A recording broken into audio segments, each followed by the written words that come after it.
Have you ever found yourself scrolling through the news and just feeling your mood drop? It feels urgent, relentless, and yeah, maybe a little overwhelming. Well, today we're going to pull back the curtain on why that happens. Okay, let's dive right in and uncover the formula media companies are using to grab and hold your attention. You've probably heard this old saying before, right? It basically means that the bad news, the really shocking and dramatic stuff, always gets top billing. And even though it's an old phrase, man, in the age of infinite clicks and views, it is more powerful than ever. But what are the side effects of this business model? As it turns out, they're pretty significant for all of us.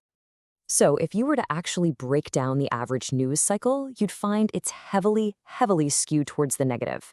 But here's the thing, that's not a true reflection of what the world actually looks like moment to moment. This imbalance is a deliberate strategy, and it's designed to keep you hooked, all because our brains are wired in a very specific way. So let's talk about that wiring. Why is this strategy of leading with fear and negativity so incredibly effective? Well, it all comes down to some deep-seated, hidden psychology that goes back thousands and thousands of years.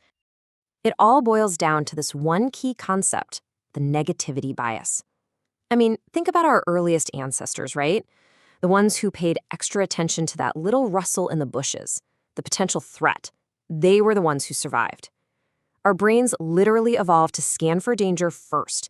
It's a pure survival instinct, and modern media knows exactly how to tap right into it. And get this isn't just a mental game. It's physiological. When you get hit with a scary or an infuriating headline, your body actually releases stress hormones, like cortisol. It puts you into this constant, low-grade state of alert, making you feel anxious and on edge, even if you don't consciously realize it's happening. And who's on the front lines seeing the results of this every single day? The professionals who deal with our mental health. In one survey, therapists were asked if they believe constant news exposure is harmful.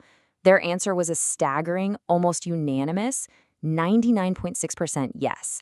I mean, that's an overwhelming consensus you just cannot ignore. And the impact is incredibly fast. One study found that anxiety levels can spike, and spike significantly, after just 14 minutes of watching negative news. That's it. Less time than it takes to drink a cup of coffee is enough to totally change your mental state for the worse. You know, someone on social media really just hit the nail on the head. News is basically engineered anxiety. And that's the core of it. It is engineered. It's a system that's been designed to provoke a reaction and to keep you scrolling, even as it wears you down. Okay, so now that we understand the psychology behind it, let's zoom out and look at the bigger picture. This isn't just about how our brains work, it's about economics. The fact that our brains are wired this way has created this massive financial incentive to keep us in that state of anxiety. Here's a perfect example of that in action. Headline A is neutral, it's informative. You might read it, you might not. But headline B, it uses these trigger words like fear, secret, crisis. It's designed to make you feel angry or anxious, which research shows dramatically increases the chances you'll click on it. This table pretty much breaks down the entire business model. Negative headlines get more clicks, which means more ad revenue. More fear in the media leads directly to higher public anxiety, which generates billions of online impressions. And for us, the consumers, heavy use is linked to a 35% higher prevalence of anxiety. It's a clear, profitable cycle for them, but a really damaging one for us. So what this creates is this perfect self-perpetuating feedback loop. Fearful content generates attention. That attention gets sold to advertisers for revenue. And that revenue is then used to create even more content designed to provoke fear and keep you watching. It just feeds itself. Okay, so that's the problem. But here's the really good news. You can absolutely break free from this cycle. You don't have to completely disconnect from the world. You just have to consume information in a smarter, healthier way. Let's look at how to do that. So here's a 4-step action plan. First, set clear time limits. Maybe 30 minutes in the morning, 30 in the evening, and that's it. And definitely turn off those constant alerts. Second, diversify your news diet. It's not about avoiding news, but balancing it with constructive, solution-focused stories, or maybe even weekly summaries that give you context, not just conflict. Third, pay attention to how you feel. After you catch up, do something grounding, like a quick walk, just to reset your mind. And finally, reclaim that time. What could you do with those extra minutes that would actually build you up instead of tear you down? This quote really gets right to the heart of it.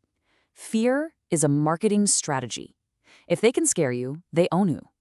Once you see the headlines through that lens, as a marketing tool, you take back the power. You can recognize a panic-inducing headline for what it is, an attempt to capture your attention for profit. So, the big takeaway from all this is that being informed doesn't have to mean being anxious. By understanding the psychology and the business model at play, you gain the power to engage with the world on your own terms. The only question left is, how will you choose to use that power?